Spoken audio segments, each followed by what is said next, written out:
You're welcome to another episode of Success There. Most parts of the world have been affected by the coronavirus pandemic, otherwise known as COVID-19. Prior to this time, we were not prepared. We were not expecting, the whole world was not anticipating such a pandemic, such an emergency. Another season is about to happen. It's called the post-COVID-19 era. And I don't think we are ready to face this season.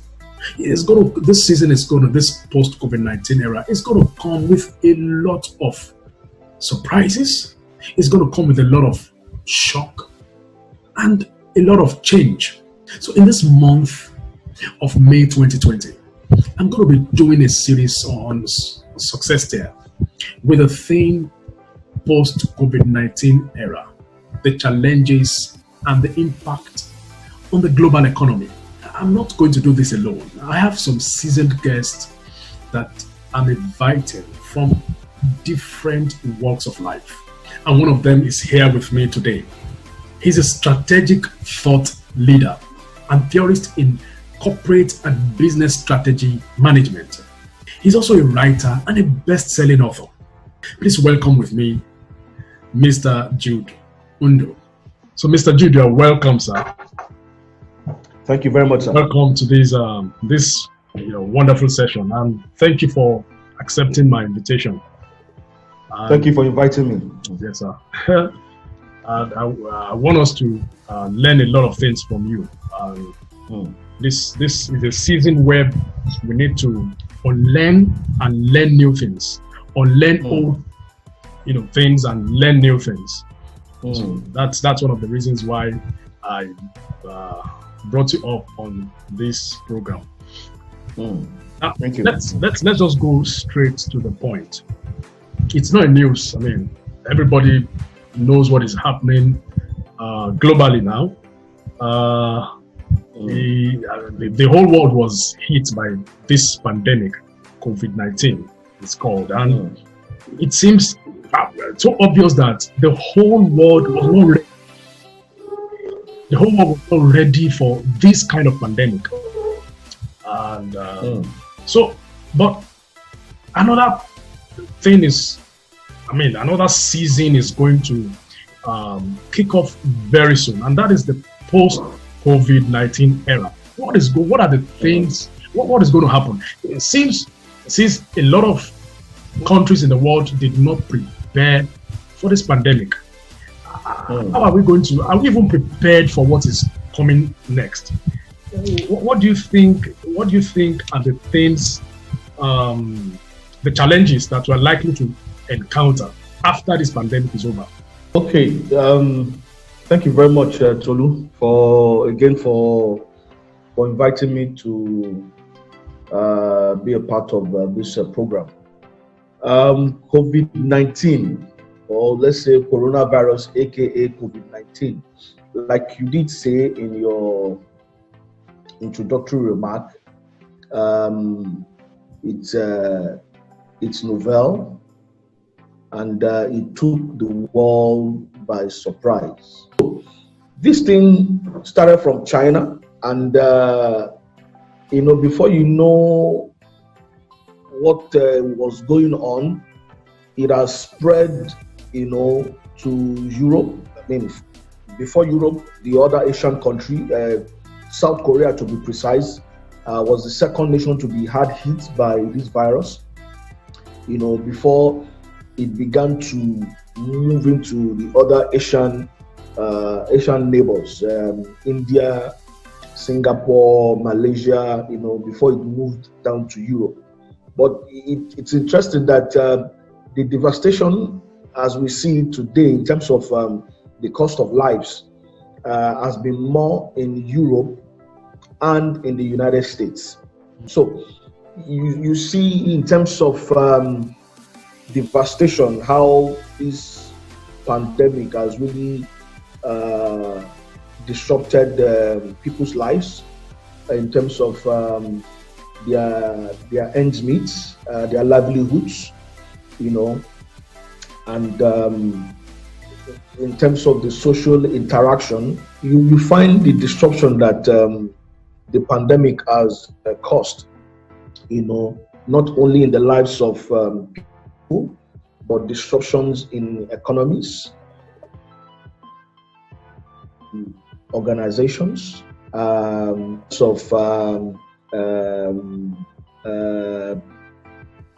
supply chain. As I speak with you now, the global supply chain has been really disrupted.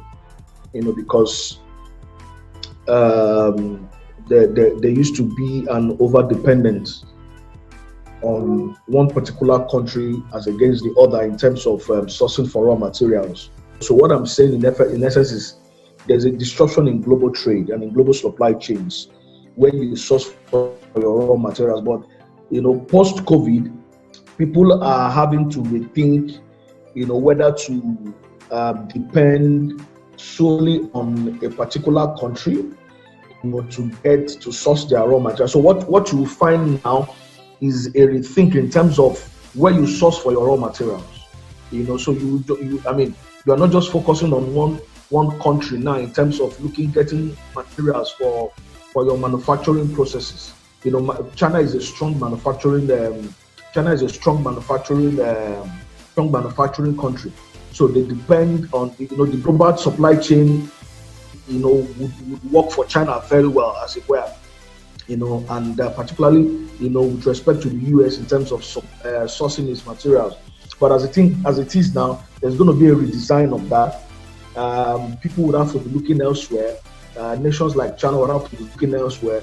Nations like US would have to be looking elsewhere. In terms of how they source their raw materials. For their manufacturing base. In terms of sustainability now, I think one of the other challenge you find is there's going to be, whether we like it or not, there's going to be a recession.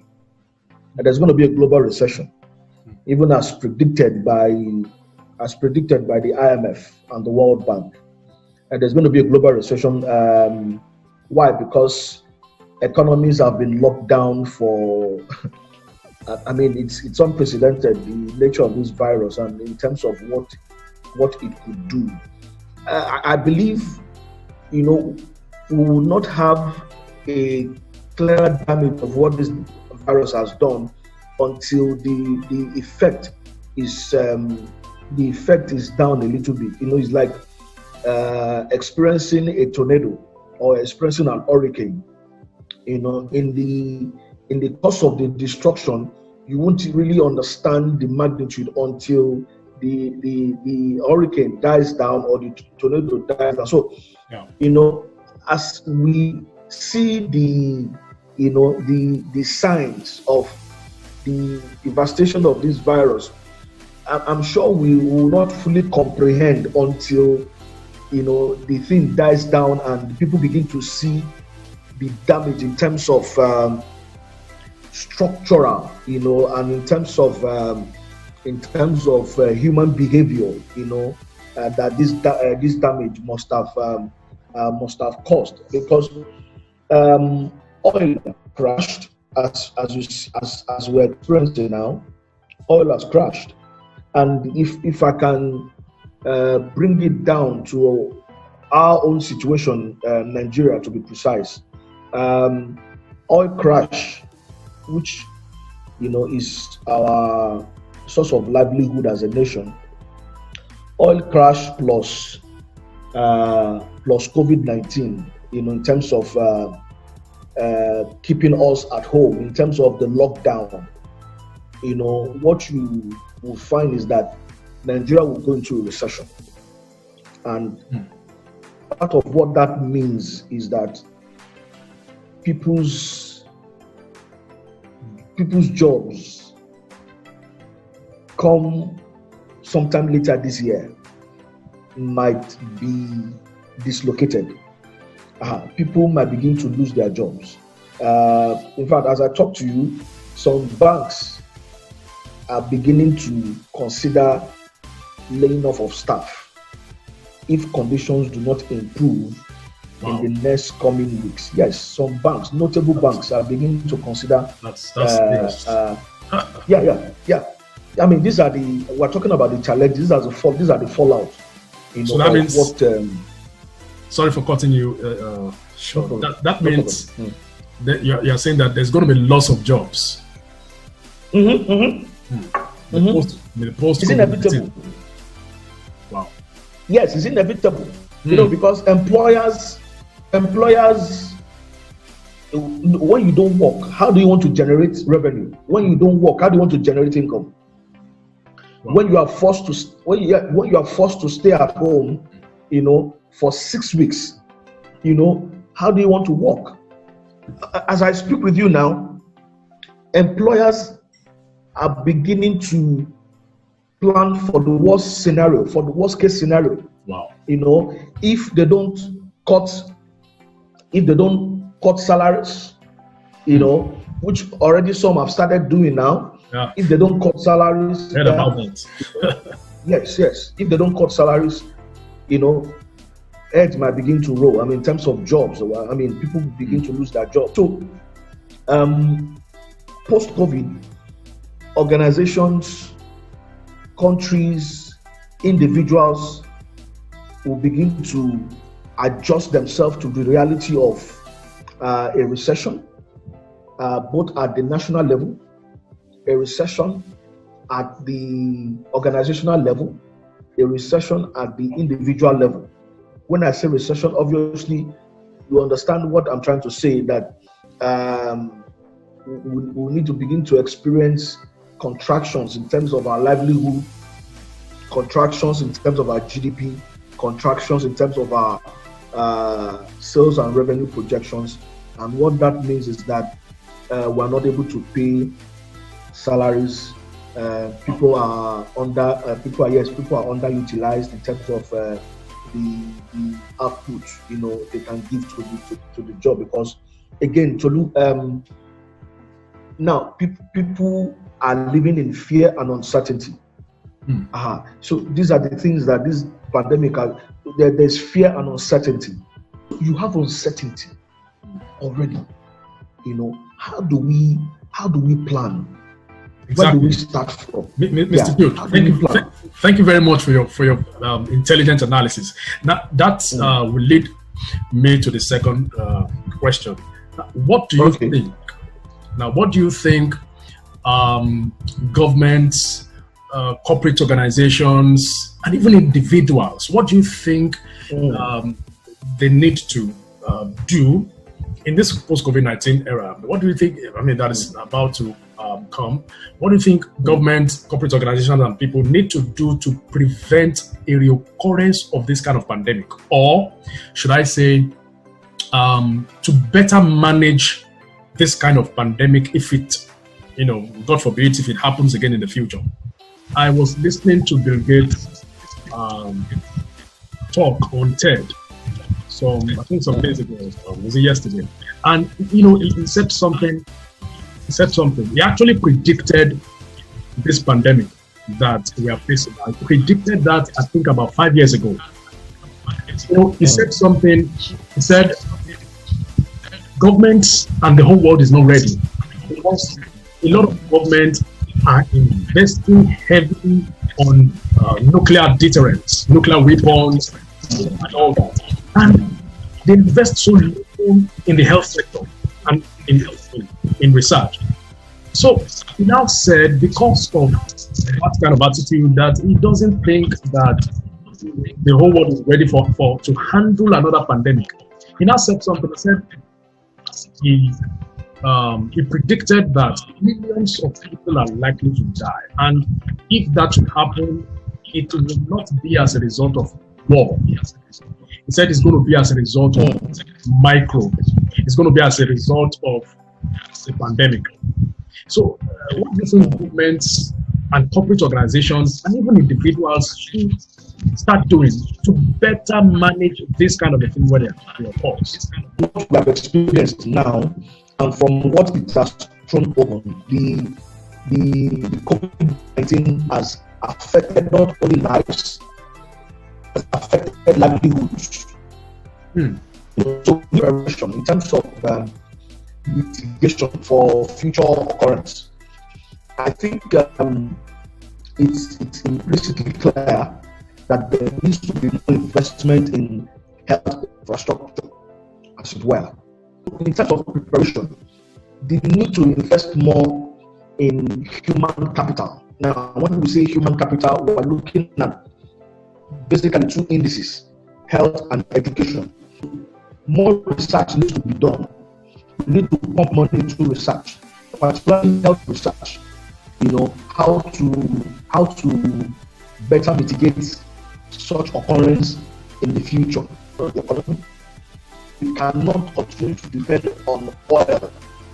I mean, I really do not understand why it's difficult for governments, in Nigeria to understand that. Let's start with the structural reforms.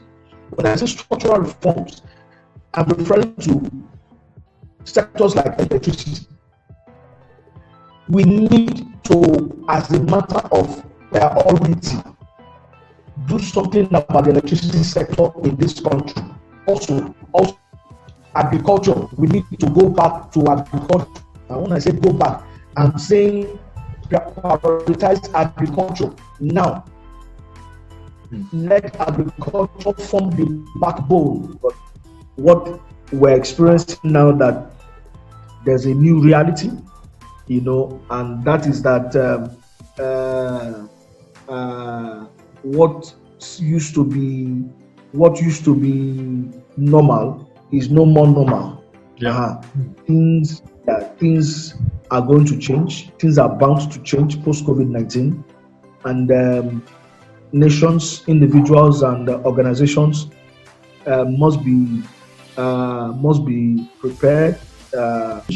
I expect everybody. I expect nations. I expect individual corporations to be planning for change. And this change has come upon us now, is to begin to manage the change as we move forward. Thank you very much, Mr. Jude.